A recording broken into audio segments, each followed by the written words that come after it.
Hey guys, I wanted to give you a comprehensive version of what this actually means. Before the court is the motion by movants, though defendants, movants to quash subpoenas issued by TED Entertainment Inc. to Reddit Inc. and Discord Inc. in the U.S. District Court for the Central District of California.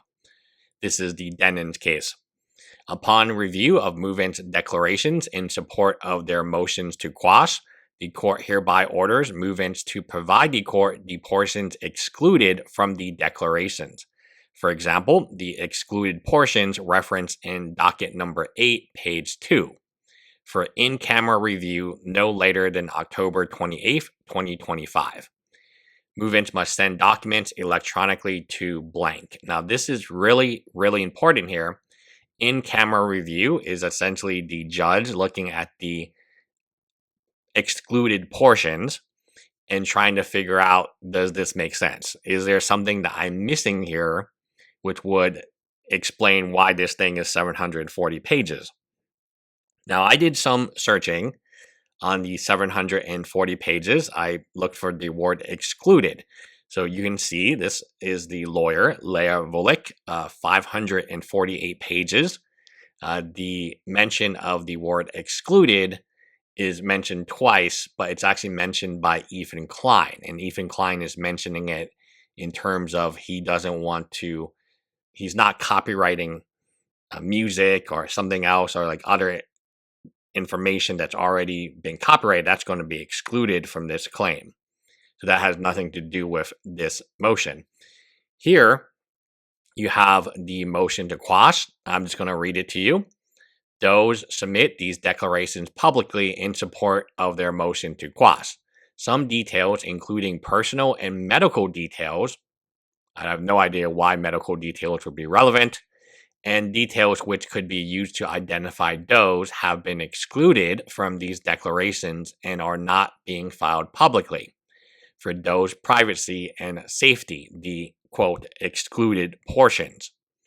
Those would only feel comfortable submitting the excluded portions to the court in camera for confidential review. In C.N.R. McClatchy Newspaper Inc., the need to protect individual rights may in some circumstances rise to the level of a substantial governmental interest and defeat First Amendment right of access. Here's another cited case. In the Ninth Circuit, records that might be used to gratify private spite or promote public scandal demonstrate compelling reasons to keep certain judicial records secret. Here's another case, Abbey versus Hawaii. This one is, I think, in Hawaii, right? On reconsideration in part, the need to protect medical privacy qualifies as a compelling reason that overcomes. Now, if you didn't know what this lawsuit was about, you would think it's probably like a defamation lawsuit or something about maybe privacy, somebody's information got leaked. But in reality, it's contributory copyright infringement, right? What is the Denon's case about? Why does Ethan Klein want to know the names of these H3Snark moderators? Because he believes he has a case for contributory copyright infringement. And if you want to sue somebody, you need to have their names and address because you need to serve them. You can't sue a Jane Doe. Okay, let's continue reading. The need to protect medical privacy qualifies as a compelling reason that overcomes the presumption of public access to judicial records. SL by and Shrew JL versus Cross. What I want to emphasize here is just the sheer amount of cases they're trying to justify here, and the fact that not all these cases are even in California. But let's move on. Which it's not a big deal, right? Washington, 2023. Compelling reasons exist to file sensitive personal health information under seal. Again, we have this health concern. Like, what the hell are we talking about here? Like, how is...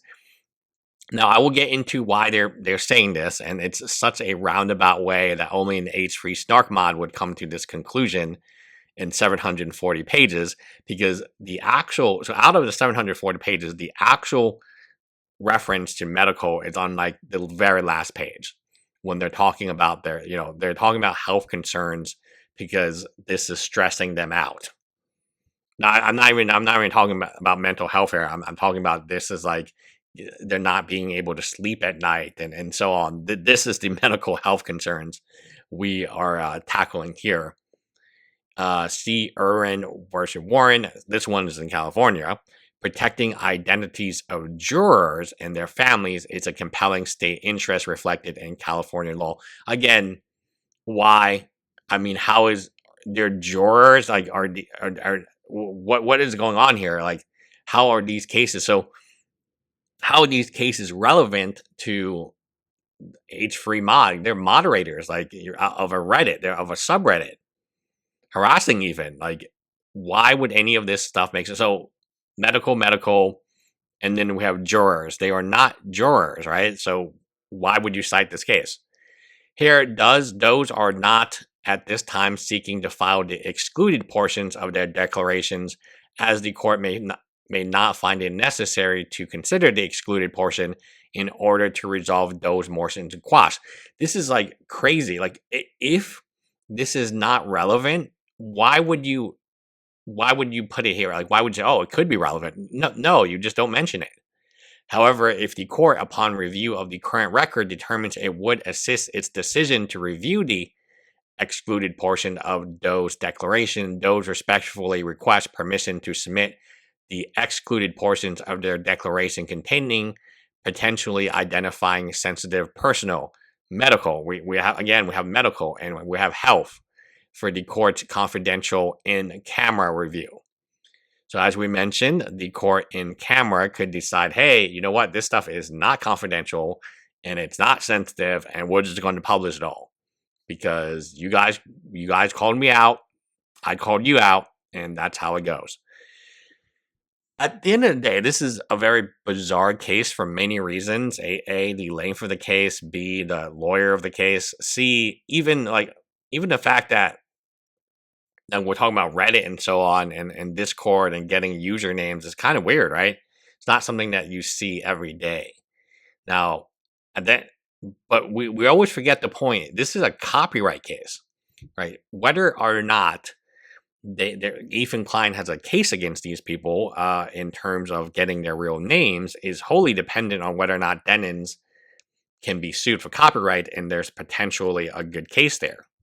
And whether or not they were guilty of contributory copyright. They're not being sued for harassment. They're not being sued for defamation. Like, this is, they're not, oh, you defamed me, I need to know your name. No, that would be a different lawsuit. They're being sued for copyright infringement, contributory copyright infringement. And it's really important to understand this because I feel like they misunderstood the assignment. The assignment was to protect yourself against contributory copyright infringement, not against defamation, not against online harassment. These are other lawsuits that Ethan Klein could have filed in very much a similar way to get the information given by Reddit. And even you look at the cases, the ones about jurors, they're not jurors, right? And families, like, what's the relevance there? I get it. Hey, yeah, you do want to protect the jury members and you do want to protect their families, of course, right? When they make a decision, like the OJ case, OJ Simpson, like, people wanted to know who are these jurors and who are their family members. People were very upset. I get that. How is that relevant here when you have H3Snark, right? The jury is chosen from the public, and they don't. Again, they can excuse themselves, but for the most part, they don't really have a choice. And if they're doing what they should be doing for the courts, they should be trying their best to be selected if there's no bias, right? So here, again, you have the personal health and mental health. You might be like, what? Why would this copyright case have anything to do with personal, mental, or health, right? Or medical or health? And you get to the end and you're just like, wow, like, supposedly this is really stressing them out. And then you got Roman P out there, right? 2 E's, 3 E's, 4 E's. It's one of them. He's like, wow, I'm 9 of them. He's still posting today. So I do not think his mental health or his medical health or his health in general has been too adversely affected, because he's still continuing to post things that, in my opinion, are could be online harassment. Again, there could be an argument for that.